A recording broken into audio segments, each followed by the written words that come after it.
Welcome to Detroit. Have you been here before? I have not actually, and I've been all over, so this is pretty exciting for me to come through here. Yeah, what do you think of this place right here, huh? It's blown me away. I actually injured my leg because I was walking up the aisle, and as I was walking, my eyes just went upward, and I walked right into a chair and took my shin out. This place is kind of mind-blowing. It's gorgeous, and I rarely walk as far as I did through other theaters. You can go handle your business, but I always walk around out in the lobby and out front. It's really something. It's a real honor.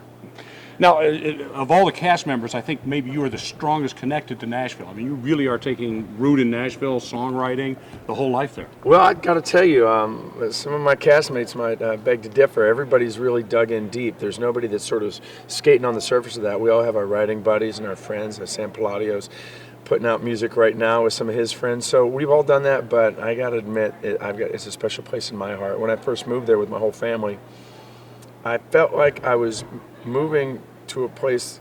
It's almost like I'd never been there before, but I felt like I had, going home to a place you'd never been. So it's been a great fit. The city has embraced our show, which is very important to us. We didn't want to live there without them loving the show.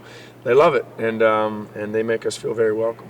Now, I know as a songwriter performer myself, I will play in places around town, but I never know if people are there to see me because I'm the TV guy or if they really like my music. Do you ever have that issue? Well, here's what you need to do is you need to quit asking the question. They're just there to see you, so that's enough. If they're there to see Deacon, they're going to see a little bit of Deacon, but they're going to see a whole lot of Chip. And that's what happens in these shows. They let us play not only songs from the show, but we play our own originals. And then sometimes I'm doing a song tonight that is an original of mine that Will Chase is going to jump in on with me. And we try to keep the shows, we shake it up so that, yeah, they come here knowing the characters, and they leave here knowing the people. That's pretty strong. Yeah, well, that's the thing that makes it so fun for us, and also social media does that too. The audiences are pretty savvy right now. They have this other way to contact you and to be in touch with you, so they know Charles Esten. They know me as Chip sometimes too. They know Will. They know Chris. They know Claire because we engage online, and then they get here and they get to know us even better, and they see the bond that we have is another big thing. That's one of the best parts about it, in fact.